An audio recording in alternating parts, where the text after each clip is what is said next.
আসসালামু আলাইকুম। এখন দেখবেন সংবাদ শিরোনাম। আরও ৮ জুলাই যোদ্ধার পরিচয় শনাক্ত। বিগত আমলে গুমের ২৫% ঘটিয়েছে র্যাব। বাহিনীটি বিলুপ্তির সুপারিশ কমিশনের। জুলাই আন্দোলনে পরিচিত মুখ সুরভির রিমান্ড ঘিরে সমালোচনা। খবর ভাইরাল হবার পর তড়িঘড়ি জামিন।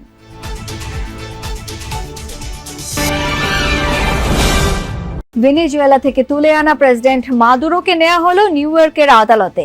কারাকাসে আগ্রাসন বিরোধী বিক্ষোভ, ফের হামলার হুমকি ট্রাম্পের। জামায়াত ইস্যুতে অস্বস্তি কাটছে না এনসিপিতে।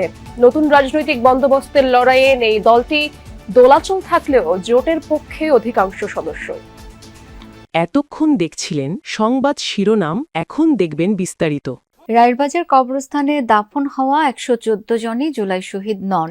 সড়ক দুর্ঘটনা, বিষপানে মারা যাওয়া মরদেহ পেয়েছে সিআইডি। সকালে রায়েরবাজার কবরস্থানে জুলাই আন্দোলনে পরিচয় শনাক্ত হওয়া শহীদ ৮ পরিবারকে কবরের দায়িত্ব বুঝিয়ে এসব কথা বলেন সিআইডি প্রধান মোহাম্মদ সিবগাতুল্লাহ। তবে এখানে পাওয়া অধিকাংশ মরদেহেই মিলেছে বুলেটের চিহ্ন। এই মায়ের আহাজারি যেন থামার নয়। প্রায় ১.৫ বছর পর প্রিয় সন্তানের মরদেহের সন্ধান পেয়ে কান্নায় ভেঙে পড়েন। তার মতো শোকে স্তব্ধ জুলাই আন্দোলনের শহীদ আরও ৮টি পরিবার, যাদের দীর্ঘ নিঃশ্বাসে ভারী হয়ে ওঠে রায়েরবাজার কবরস্থানের বাতাস। সোমবার সকালে আনুষ্ঠানিকভাবে জুলাই গণ অভ্যুত্থানে শাহাদাত বরণকারী অজ্ঞাত শহীদদের লাশ তোলা ও শনাক্তকরণ কার্যক্রম এবং এর ফলাফল উপস্থাপন করে সিআইডি।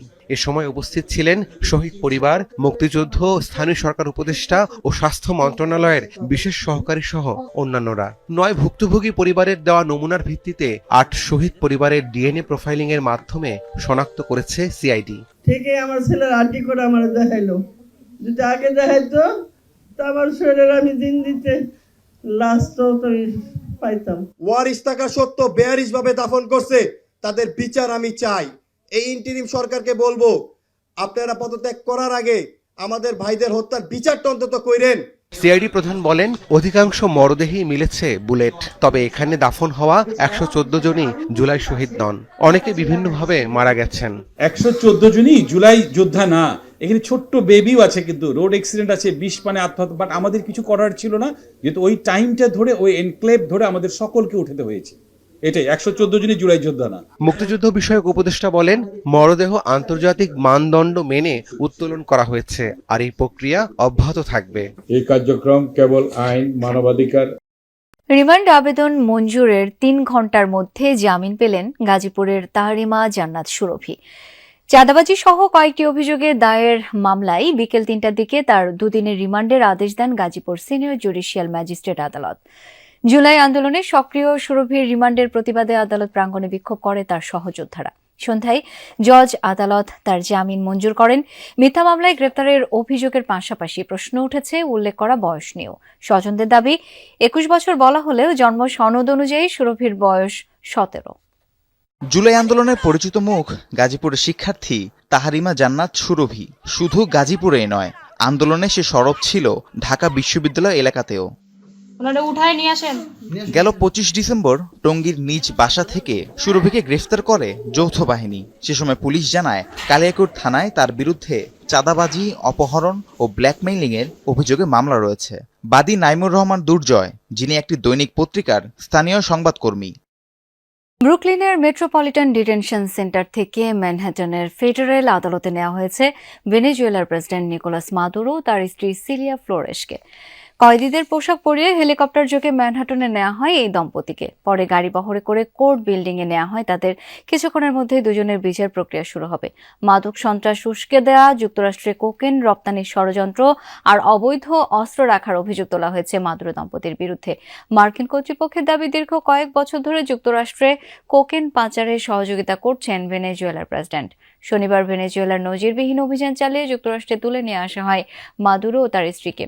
এরপর ব্রুকলিনের কুখ্যাত মেট্রোপলিটন ডিটেনশন সেন্টারে বন্দী করে রাখা হয়।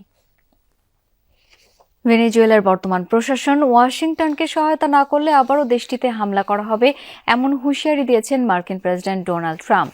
ভেনেজুয়েলা পরিচালনার দায়িত্ব যুক্তরাষ্ট্রের, আবারও এমন দাবি জানিয়ে ট্রাম্প বলেন দেশটির বর্তমান প্রশাসনের অসহযোগিতা মেনে নেওয়া হবে না। এদিকে মাদুরোর পক্ষে বিক্ষোভ চলছে কারাকাস সহ ভেনেজুয়েলার বিভিন্ন স্থানে। মার্কিন আগ্রাসনের বিরুদ্ধে কঠোর জবাব দিয়ে সামরিক বাহিনীর প্রতি আহ্বান আন্দোলনকারীদের। হাতে আগ্নেয়াস্ত্র, চোখে আর কণ্ঠে আগুন নিয়ে কারাকাসের রাজপথে মাদুরোর অনুসারীরা। কারো হাতে প্ল্যাকার্ড, আবার কারো হাতে মাদুরোর পুতুল। দাবি একটাই, যে কোনো মূল্যে ফেরত দিতে হবে ভেনেজুয়েলার প্রেসিডেন্টকে। চোখের সামনে দিয়ে কিভাবে তুলে নেওয়া হলো প্রেসিডেন্ট এবং ফার্স্ট লেডিকে, তা যেন কোনোভাবেই মানতে পারছেন না ভেনেজুয়েলার সাধারণ মানুষ। মাদুরোকে নিরাপত্তা দিতে ব্যর্থতার অভিযোগ তুলে সমালোচনা করা হয় সামরিক বাহিনীরও। আমরা কোনোভাবেই যুক্তরাষ্ট্রের দালাল সরকার চাই না। আমরা স্বাধীন এবং সার্বভৌম রাষ্ট্র। ট্রাম্পকে কোনোভাবেই আমাদের তেল দিতে দেব না। রুবিও কোনোভাবেই আমাদের প্রশাসন পরিচালনা করতে পারবে না।